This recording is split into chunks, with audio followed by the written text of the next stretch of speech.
The moment my father stood up to welcome the company's new chief executive officer, he had no idea he was about to shake hands with the son he had spent years calling ordinary. The conference room on the top floor overlooked the Columbus skyline through walls of glass that reflected the bright Ohio morning. More than 200 managers, executives, and business partners filled every seat, while quiet conversations floated through the room. A large screen displayed the company logo beside a simple message that read, "Leadership Announcement." Everyone knew the board of directors had spent months searching for a successor after Michael Carter announced his retirement, but almost nobody knew who had been chosen. Rumors had spread throughout the company for weeks. Some believed the next leader would come from Silicon Valley. Others insisted an executive from New York had already signed the contract.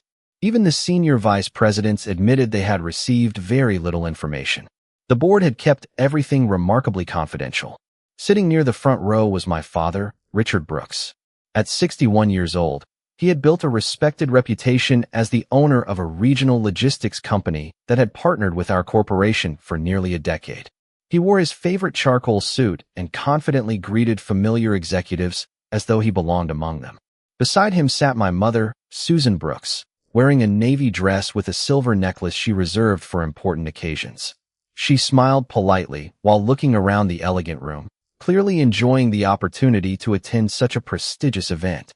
Neither of them noticed my name printed inside the folder resting on the podium at the front of the room, because neither of them imagined it could possibly belong there. My father leaned toward another business owner seated beside him and quietly said, "Whoever they hired must have an incredible resume. Companies this size do not hand over leadership to just anyone." The man nodded in agreement. "I heard the board wanted someone with operational experience and strong leadership. They probably found an executive who has spent decades climbing the corporate ladder." My father smiled with satisfaction. "That is exactly how it should be."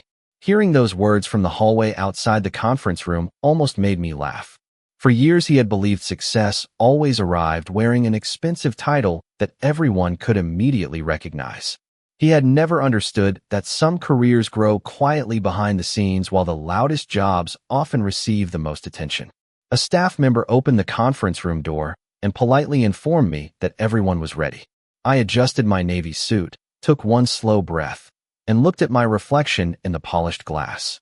The young man staring back at me looked nothing like the uncertain 23-year-old who had accepted an entry-level operations position 7 years earlier.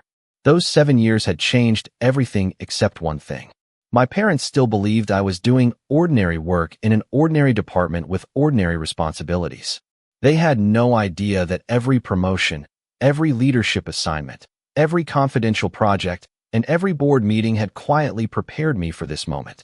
The master of ceremonies walked onto the stage and welcomed everyone before thanking Michael Carter for his years of dedicated leadership.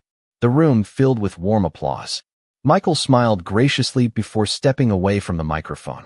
"Today," the presenter continued, "we introduce the next chief executive officer who will lead this company into its next chapter." The applause grew louder as every head turned toward the entrance beside the stage.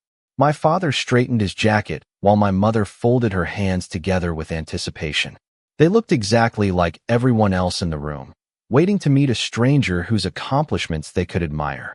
Then my name echoed through the speakers. "Please welcome Nathan Brooks." For a brief second, the room became completely silent. I walked onto the stage with measured steps, smiled toward the audience, and shook Michael Carter's hand before turning to face the crowd. Hundreds of people stood and applauded. Senior executives smiled with genuine respect. Members of the board nodded proudly. Cameras flashed from the back of the room. Out of the corner of my eye, I saw my father's expression change from polite curiosity to complete disbelief. My mother's eyes widened as though she had misheard the announcement. Neither of them moved. Neither of them applauded. They simply stared at me, trying to understand how the son they believed worked an ordinary office job had somehow become the leader of one of the largest companies in the region. Standing behind the podium, I looked across the room until my eyes met theirs. I did not smile out of triumph, nor did I feel satisfaction from seeing them shocked. Instead, I felt something much quieter. I finally understood that this moment was never about proving them wrong. It was about proving that years of quiet dedication eventually speak louder than years of loud opinions. Before saying my first word to the audience, a memory unexpectedly returned to me. It was a memory from 7 years earlier, on the evening I accepted what my parents called the most disappointing job decision of my life.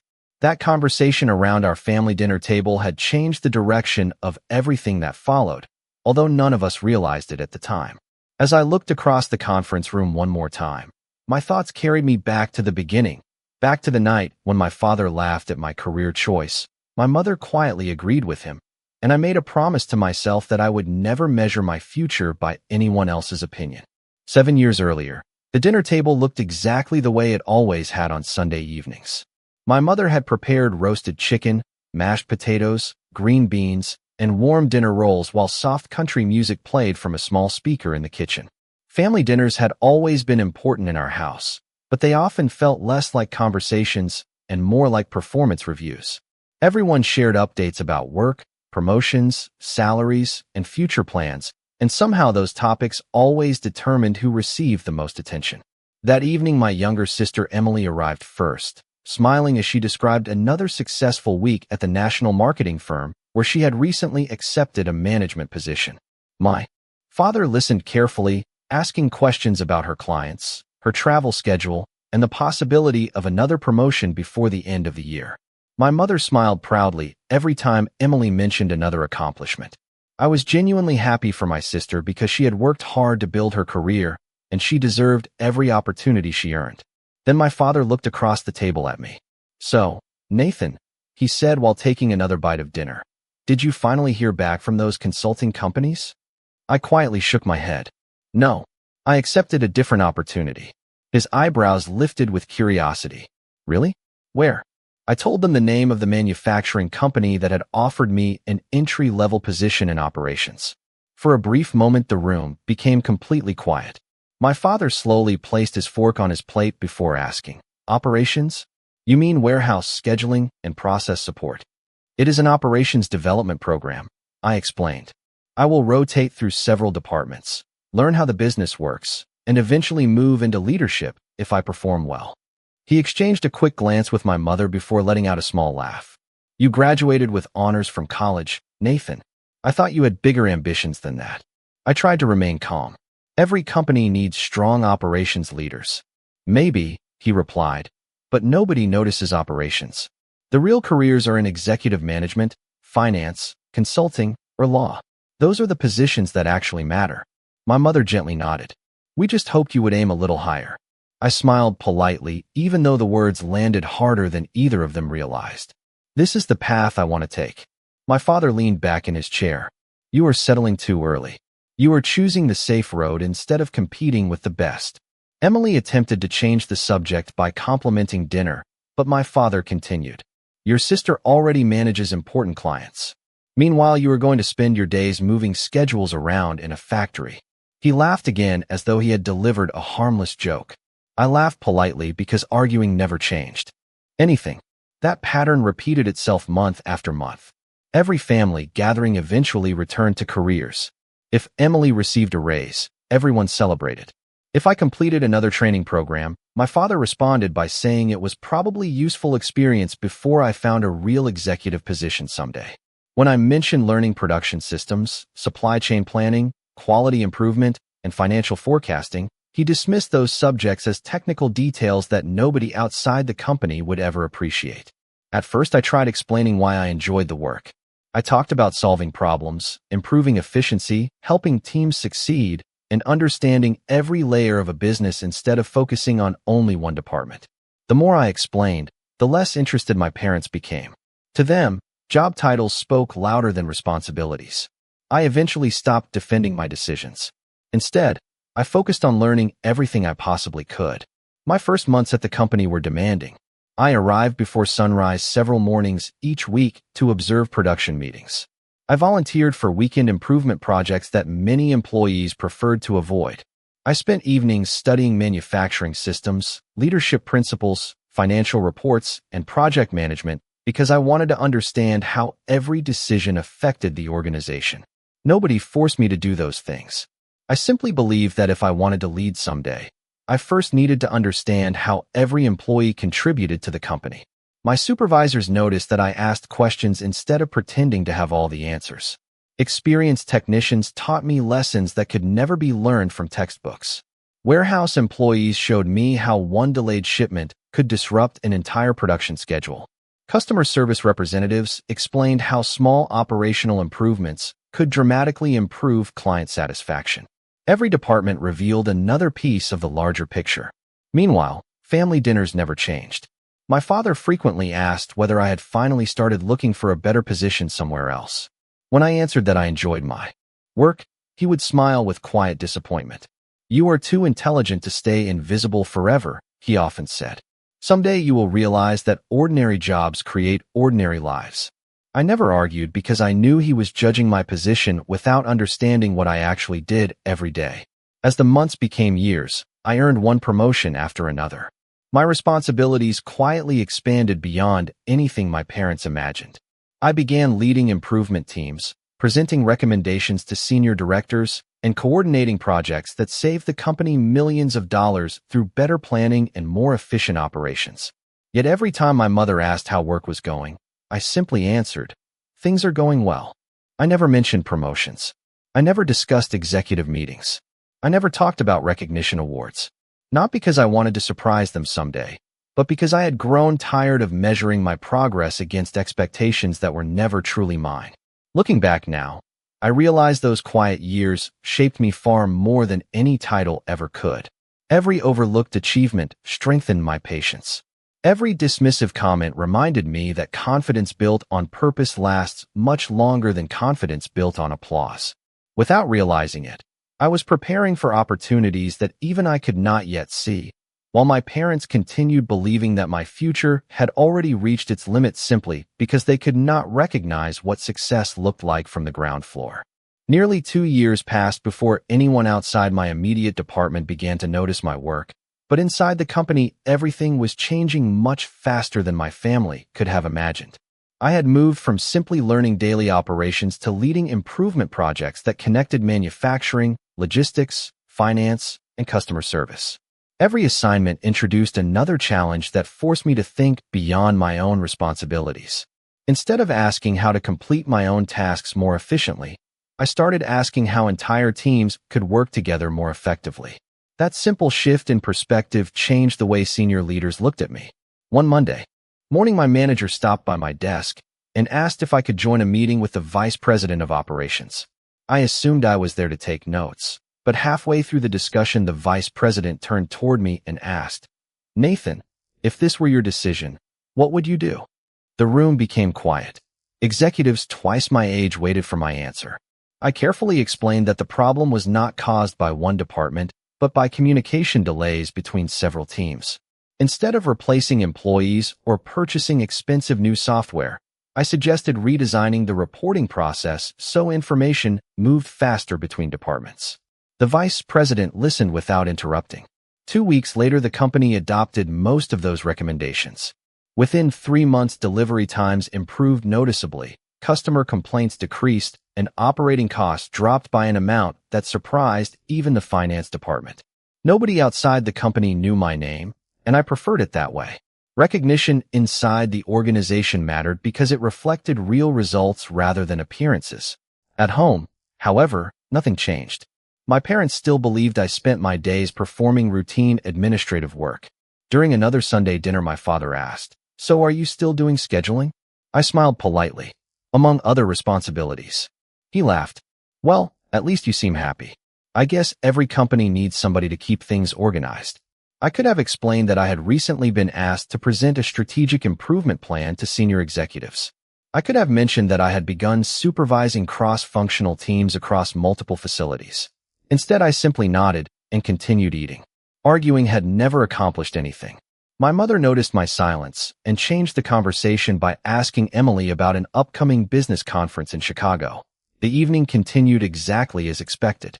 Emily deserved every compliment she received because she was talented and hardworking, but I could not ignore the difference in how our accomplishments were measured. When she attended a conference, it became the highlight of dinner. When I helped save the company millions of dollars through operational improvements, Nobody even knew the conversation existed. Surprisingly, I no longer felt angry. I simply accepted that some people only recognize success when it arrives with an impressive title attached to it. Back at work, another unexpected opportunity appeared. Michael Carter, the chief executive officer, occasionally visited operational meetings because he believed strong leadership began by understanding how work actually happened throughout the company. During one of those visits, he quietly listened while I explained a proposal to improve communication between manufacturing plants located in different states. After the meeting ended, he introduced himself even though everyone obviously knew who he was. "Nathan," he said with a warm smile. "Your presentation focused more on people than equipment." "What?" I answered honestly. "Machines only perform as well as the teams that support them. If communication improves, almost everything else becomes easier." He nodded thoughtfully before thanking me for my time. I assumed that brief conversation would be forgotten within a day. Instead, over the following months, I noticed invitations appearing on my calendar for projects that normally involved much more experienced managers. I joined strategic planning sessions, participated in leadership workshops, and collaborated with executives from departments I had never expected to work beside. No announcement explained why those opportunities kept appearing. I simply accepted each one and worked as hard as I could. My evenings became even busier. After work, I completed leadership courses, read business case studies, and practiced public speaking because I wanted to communicate ideas as clearly as possible. I believe that technical knowledge opened doors, but communication allowed people to walk through them together. Some nights I did not leave the office until after 8 o'clock, yet I never viewed those hours as sacrifices. Every lesson made me better prepared for responsibilities I hoped to earn someday. Around that time, my father called unexpectedly. "Nathan," he said, "I met someone today who works at your company. Nice fellow. He said your department is doing well." "That is good to hear," I replied. "Maybe things are finally looking up over there," he continued. "Who knows? Maybe you will become a department manager one day." I thanked him sincerely because I knew he intended the comment as encouragement. Even though he had no idea, I had already begun leading projects that affected multiple divisions across the company. For the first time, I realized something important. My parents were not intentionally ignoring my progress because they disliked me. They simply viewed success through a very narrow window. If they could not immediately recognize the title, they assumed the achievement was small. That realization removed the last bit of resentment I had been carrying. From that point forward, I stopped hoping they would understand my career. Instead, I focused entirely on becoming the kind of leader I wanted to be. Unknown to me, the board of directors and Michael Carter had already begun discussing the future leadership of the company. My name had quietly entered conversations taking place behind closed conference room doors, conversations that would eventually transform my life in ways I could never have imagined, while my family continued believing that I was still just the quiet son with the ordinary job. Over the next 18 months, my calendar slowly transformed from routine operational meetings into conversations that involved long-term strategy, organizational planning, and executive decision-making. I did not notice the change immediately because every new assignment simply felt like another opportunity to learn. Looking back now, I can see that the company had quietly begun evaluating me in ways I never expected. Michael Carter believed leadership could not be measured by one impressive presentation or one successful project. He watched how people responded under pressure, how they treated employees with different job titles, and whether they remained consistent when nobody was paying attention. I never knew I was being observed. I simply approached every responsibility with the same mindset that had guided me since my first day. Learn first. Listen carefully. Solve the real problem instead of the obvious one. One afternoon, I received an invitation to attend a quarterly executive planning session. At first, I assumed the invitation had been sent by mistake because the room was normally reserved for vice presidents and senior officers. I even called Karen Mitchell from Human Resources to confirm that my name belonged on the attendance list. She smiled and replied, "Nathan, the invitation is correct. We are looking forward to hearing your perspective." Those words stayed with me throughout the drive home. Nobody had said they wanted my title. Nobody had mentioned my years of experience. They wanted my perspective. That realization reminded me that trust is earned one thoughtful decision at a time. During the meeting, I listened much more than I spoke. Executives debated expansion plans, technology investments, workforce development, and customer expectations. When Michael Carter finally asked for my opinion, I focused less on numbers and more on people. I explained that sustainable growth depended on building leaders throughout the organization rather than depending on a handful of executives. The room became quiet. Michael slowly nodded before writing several notes on the legal pad in front of him. After the meeting ended, he caught up with me in the hallway. "Nathan," he said, "you consistently think beyond the next quarter. That is unusual." I thanked him, assuming the conversation was simply encouraging feedback. I still had no idea those discussions were becoming part of something much larger. Outside the office, family life continued following familiar patterns. My parents remained convinced that I had settled into a comfortable but unremarkable career. At another Sunday dinner, my father proudly announced that one of his business partners had recently accepted a vice president position at another company. "That is what ambition looks like," he said while pouring another glass of iced tea. "People should always keep climbing." My mother smiled and asked Emily whether she planned to pursue another promotion before the end of the year. Then my father turned toward me. "How about you? Still enjoying operations?" "Very much," I answered honestly. "Good," he replied. "Not everyone wants the pressure that comes with real leadership." Emily looked at me for a moment, almost as though she sensed there was more to the story, but she respected my privacy and never asked questions in front of our parents. I quietly finished dinner without correcting anyone. The truth no longer felt necessary. My confidence came from the work itself rather than from recognition around the table. Several weeks later, Michael Carter invited me to lunch away from the office. We met at a quiet restaurant overlooking the Scioto River where conversations could remain private. At first, we discussed ordinary business topics, but eventually he leaned back and asked a question that surprised me. "If you were responsible for this company 10 years from now, what would you protect no matter how much the business changed?" I paused before answering because I understood the importance of the question. "I would protect the culture," I finally said. "Technology will change. Markets will change. Customers will change. But if employees stop trusting each other, no strategy will succeed for very long." He smiled thoughtfully. "Interesting answer." We spent another hour discussing leadership, accountability, humility, and long-term thinking.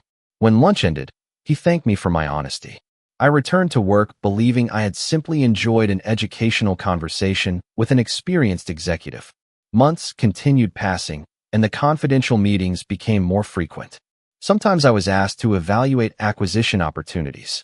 Other times I reviewed succession planning, leadership development, or operational risks across multiple regions. Every discussion required signing confidentiality agreements, which meant I could not describe any of it to family members even if I wanted to. Ironically, the less I was allowed to say about my work, the more convinced my parents became that nothing important was happening. Then one crisp autumn morning, an announcement quietly spread through senior leadership. Michael Carter intended to retire within the following year. The board of directors would immediately begin preparing a structured succession process. News outlets speculated about famous executives who might be recruited from major corporations across the country. Financial analysts predicted an expensive national search. Employees exchanged rumors in hallways and break rooms every day. My father even mentioned the announcement during dinner. "Your company will probably bring in someone with an impressive national reputation," he said confidently. "Businesses that size do not gamble on unknown people." I nodded politely because technically he was making a reasonable assumption. I simply happened to know that the board was considering possibilities far beyond what anyone outside the executive offices could imagine. Even then, I never pictured myself among those conversations. I believed my responsibility was to continue serving wherever the company needed me. Unknown to almost everyone, however, Michael Carter had already submitted his recommendation to the board. He believed the strongest future leader was not the loudest executive in the building or the most recognizable name in the industry, but the quiet operations professional who had spent years learning every corner of the organization without ever asking anyone to notice him. The announcement of Michael Carter's upcoming retirement transformed the atmosphere throughout the company almost overnight. Every hallway conversation eventually circled back to the same question: who would become the next chief executive officer? Business magazines published lists of likely candidates, Financial reporters speculated about experienced executives from Fortune 500 corporations, and industry analysts debated whether the board would recruit someone from outside the organization or promote an internal leader. The board of directors remained completely silent. Every confidential meeting became even more restricted, and everyone involved signed additional confidentiality agreements. My own schedule became increasingly unusual. Karen Mitchell from Human Resources contacted me several times each week with invitations to private leadership assessments, strategic planning sessions, and conversations with individual board members. Every invitation included the same reminder that the discussions were strictly confidential. I assumed the company was gathering opinions from a wide variety of leaders before making such an important decision. I never imagined I was one of the people being evaluated. During one meeting, a board member asked me how I would respond if the economy entered a difficult period during my first year in senior leadership. Another wanted to know how I balanced short-term financial performance with long-term employee development. Others asked about organizational culture, ethical leadership, customer relationships, innovation, and succession planning. None of them spoke about promotions. None of them suggested they were interviewing me for anything. They simply asked thoughtful questions, and I answered honestly without trying to impress anyone. When I did not know an answer, I admitted it. When I believed another executive had more experience than I did in a particular area, I said so openly. I believed honesty would always matter more than pretending to know everything. Several weeks later, Michael Carter invited me into his office after normal business hours. The building had become unusually quiet as most employees had already gone home. He closed the office door, poured 2 cups of coffee, and motioned toward the chair across from his desk. For several moments, he simply looked out the window at the Columbus skyline before speaking. "Nathan," he began, "during my career, I have met many intelligent people. Intelligence alone has never impressed me very much. Character has always mattered more." I listened without interrupting. "For years," he continued, "I have watched how you treat people when there is nothing to gain. You respect employees at every level.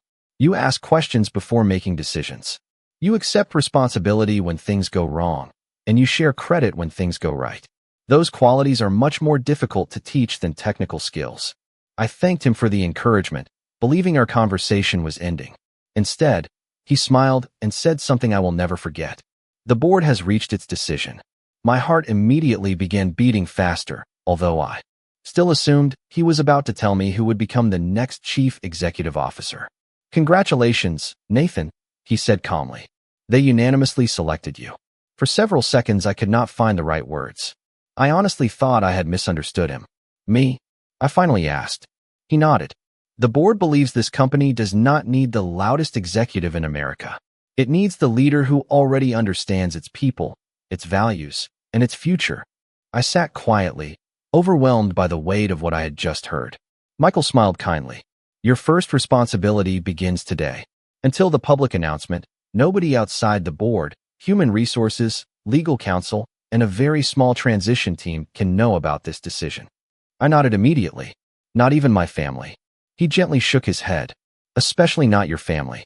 Confidentiality protects the company, our employees, our investors, and the transition itself." I completely understood. Over the following months, my life became divided into 2 separate worlds. Inside the office, I participated in confidential transition meetings, reviewed long-term strategic plans, met with board committees, and worked closely beside Michael as he gradually prepared me for responsibilities that reached every corner of the organization. Outside the office, I continued living exactly as before.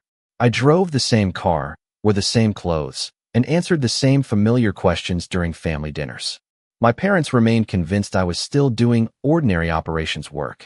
One Sunday evening, my father casually mentioned that his logistics company had recently been invited to expand its partnership with my employer. "If the new chief executive officer has any common sense," he said confidently, "they will continue working with companies like mine." I smiled. "I hope everything works out well." He laughed. "Maybe you will finally get to meet the new chief executive officer one day. That would probably be the closest you have ever been to the top office." My mother smiled politely, while Emily quietly looked down at her plate. I suspected she had begun noticing that I no longer reacted to comments that once would have bothered me. She never asked why, and I appreciated her discretion. Keeping such an enormous secret became far more difficult than I expected, but every time I considered saying something, I remembered the trust the board had placed in me. Leadership begins long before someone receives the official title. Sometimes leadership simply means keeping your word when revealing the truth would make your own life easier. As the announcement date approached, security around the transition increased even further. Draft speeches were reviewed by attorneys, communication plans were finalized, investor presentations were prepared, and invitations were quietly sent to key business partners, including my father's company. He proudly accepted without realizing that the event he expected to celebrate with an unknown executive would instead become the moment that changed the way our entire family understood success forever. Nobody in the auditorium realized they were about to witness two completely different stories unfolding at exactly the same moment. For everyone else, it was simply the introduction of a new chief executive officer.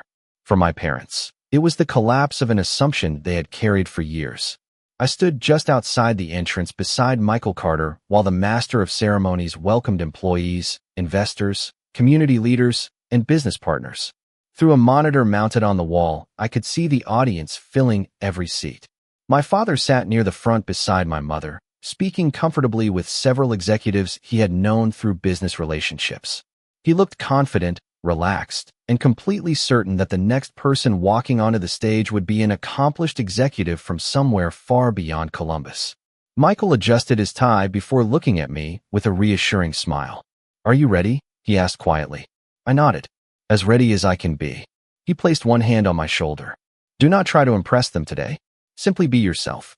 That is the reason the board chose you." His words settled my nerves more than he probably realized. Moments later, the master of ceremonies thanked him for his years of extraordinary leadership, and the room responded with a long-standing ovation. Michael walked onto the stage, accepted the applause with his usual humility, and delivered a short farewell filled with gratitude for the employees who had built the company alongside him.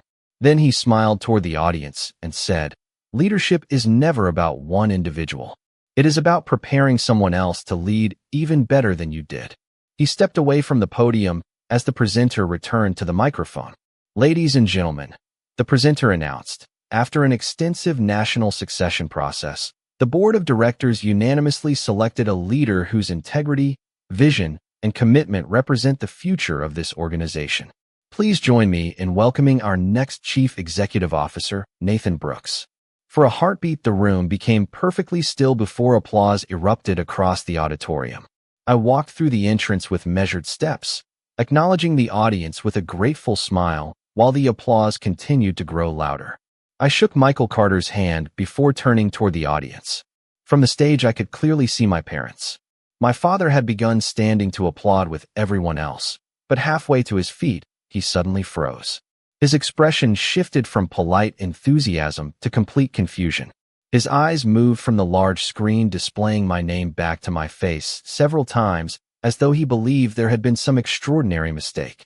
My mother slowly covered her mouth with one hand, unable to hide her shock. Around them, several business partners looked from me to my father, quietly realizing the unexpected family connection. Emily, seated several rows behind them, smiled softly. She looked surprised, but unlike our parents, she also looked proud. I understood in that instant that she had always believed I was capable of more than I ever admitted. The applause continued for several moments before gradually fading. I stepped behind the podium and looked across the audience without rushing to speak. The silence felt respectful rather than uncomfortable. I knew countless people expected a polished executive speech filled with impressive promises and ambitious goals. Instead, I spoke as honestly as I could. "Thank you for the trust you have placed in me," I began. "This company has never been built by one remarkable leader. It has always been built by remarkable people who choose every day to solve problems together, support one another, and continue learning even after achieving success." I paused briefly before continuing. I started my career here in operations. I learned from technicians, warehouse employees, supervisors, customer service representatives, engineers, accountants, and managers. Every role taught me something valuable. Every person contributed to my growth. If I stand here today, it is because countless people invested their time, patience, and experience in someone who simply wanted to keep learning. I noticed my father lowering himself back into his chair, still staring at me with an expression I had never seen before. It was not anger. It was not disappointment. It looked more like someone trying to rebuild an understanding of reality after discovering that an important piece had been missing all along. I continued my remarks by outlining a vision centered on collaboration, ethical leadership, employee development, and long-term growth rather than short-term recognition. When I finished, the audience applauded warmly once again. After the formal presentation ended, guests gathered throughout the conference center for conversations and introductions. Business leaders formed small groups discussing the transition, while employees congratulated one another. I spent nearly an hour shaking hands and answering questions before I noticed my parents slowly approaching. My father stopped several feet away, searching for words that refused to come easily. My mother smiled nervously. "Nathan," she finally whispered, we did not know." I returned her smile with genuine warmth. "I know."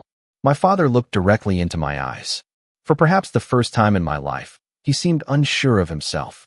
"Why did you never tell us?" he asked quietly. I answered without accusation because I had replayed this conversation in my mind many times. "I wanted you to know me for my work, not my title. And until today, I was not allowed to say anything." He nodded slowly, absorbing every word. Around us, the celebration continued, but for our family, everything else seemed to disappear. The moment was never about becoming my parents' superior inside a company. It was about finally allowing the truth to replace years of assumptions. And for the first time, I sensed that my father had begun seeing not the ordinary son he believed he understood, but the man I had quietly become while nobody at home had been paying attention. The weeks following the leadership announcement became the true beginning of my new responsibility. Standing on a stage for a few minutes had been the easy part. Leading thousands of employees through daily decisions, unexpected challenges, and long-term planning required something entirely different. On my first official morning as Chief Executive Officer, I arrived before sunrise just as I had done years earlier when I worked in operations. I walked through the production floor instead of going directly to the executive office because I wanted employees to see that my priorities had not changed with my title. Many familiar faces smiled when they saw me. Some congratulated me while others simply nodded and returned to work. That quiet respect meant more to me than any formal ceremony ever could. Michael Carter had been right. The title itself accomplished nothing. Every day afterward would determine whether I deserved the trust people had placed in me. My schedule quickly filled with board meetings, investor calls, leadership reviews, and strategy sessions, but I insisted on protecting time each week to visit departments throughout the company. I listened to supervisors, warehouse employees, engineers, accountants, and customer service representatives because I had learned long ago that important ideas often came from people who were closest to the work itself. That philosophy began shaping decisions throughout the organization. Instead of asking managers to report only financial results, I asked them to report employee development, customer feedback, process improvements, and teamwork. Slowly, the culture became even stronger. Meanwhile, my father struggled to adjust to a reality he had never expected. His logistics company remained an important business partner, and several existing contracts required routine executive meetings. The first formal review after my appointment was already scheduled before the leadership announcement, so there was no reason to change it.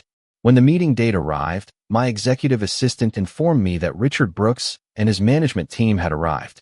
I thanked her and asked her to invite everyone inside. My father entered the conference room wearing the same professional confidence I had seen throughout my childhood, but there was also something new in his expression. He seemed unusually careful, almost uncertain about how to begin. I stood, walked toward him, smiled, and offered my hand exactly as I would have greeted any other business partner. "Good morning, Richard. Thank you for coming."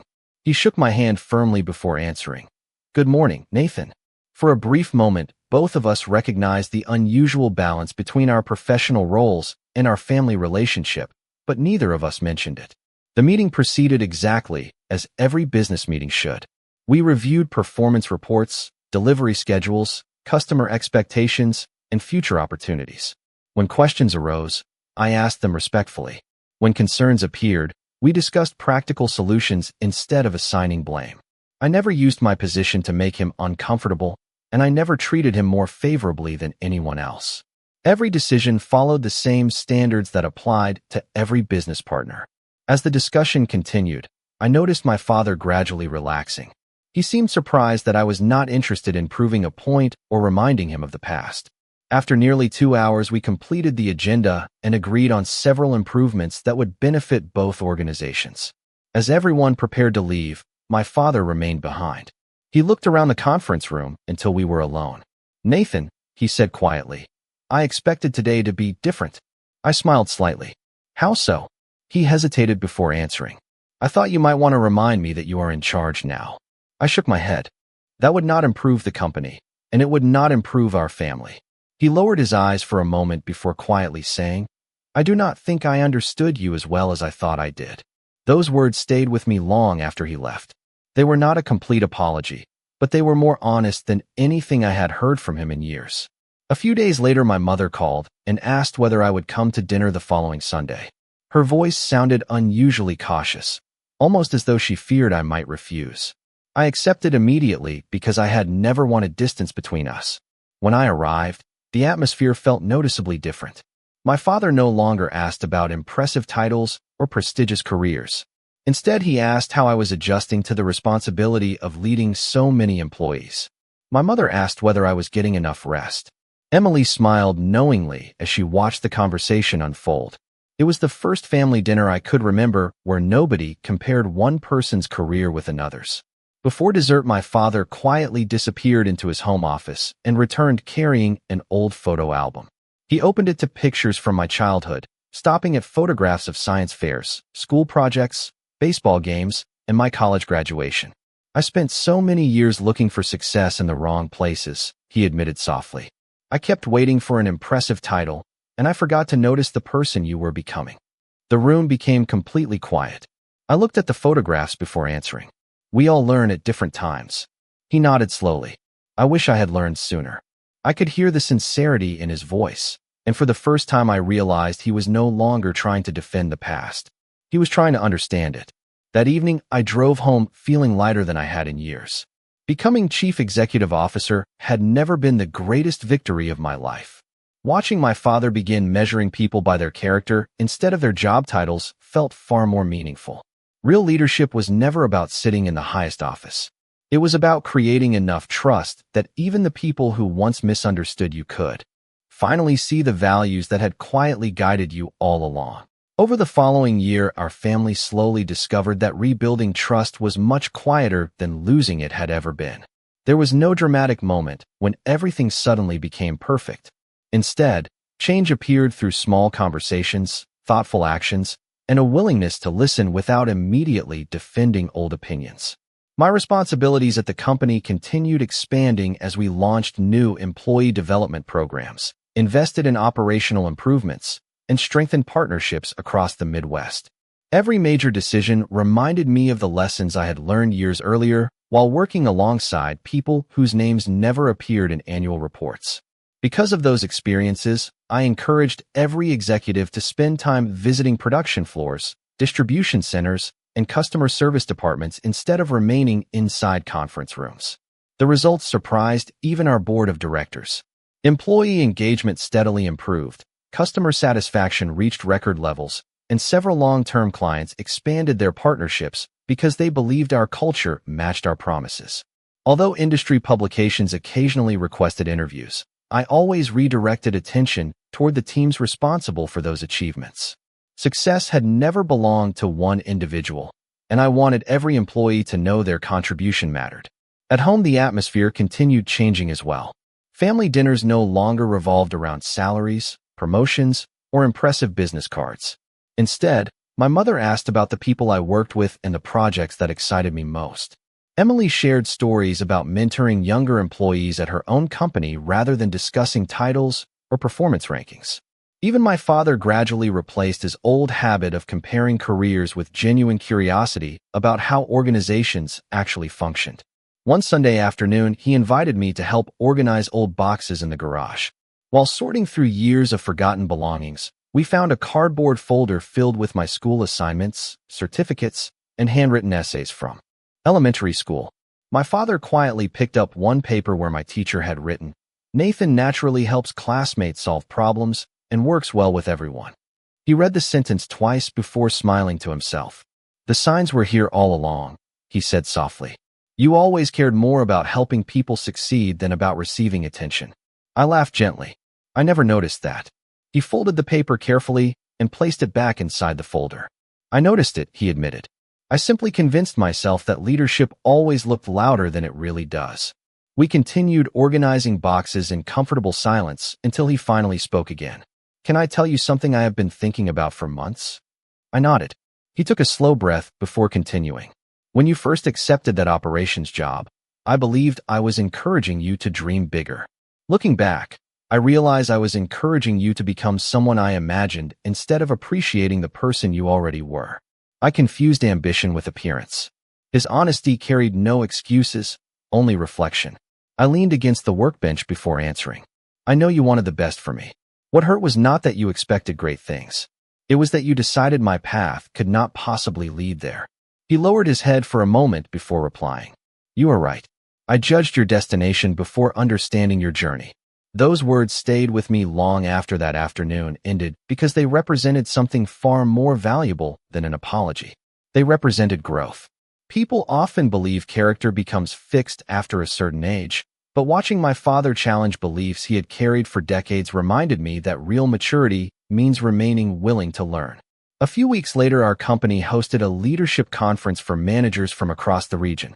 I invited my father to attend one of the keynote sessions because the topic focused on developing future leaders from within an organization.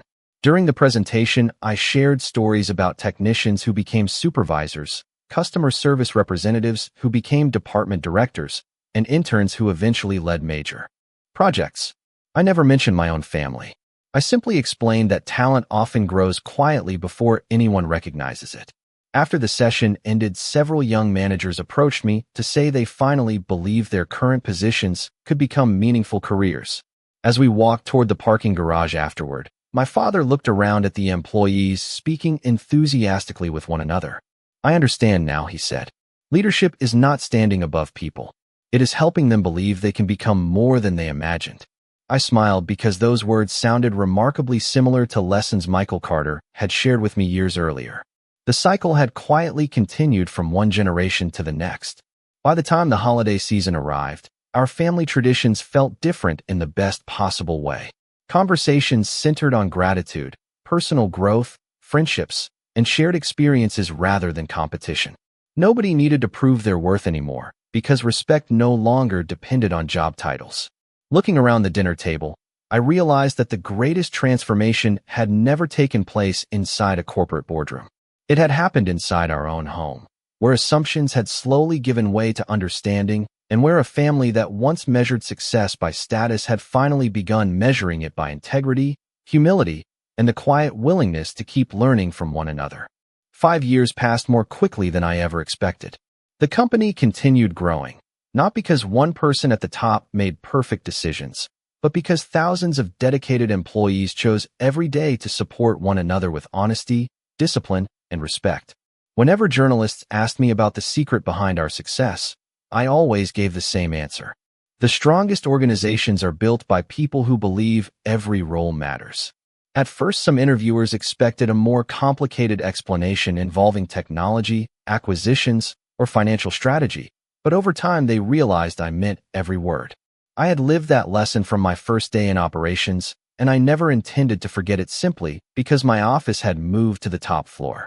My father also changed in ways I never imagined possible.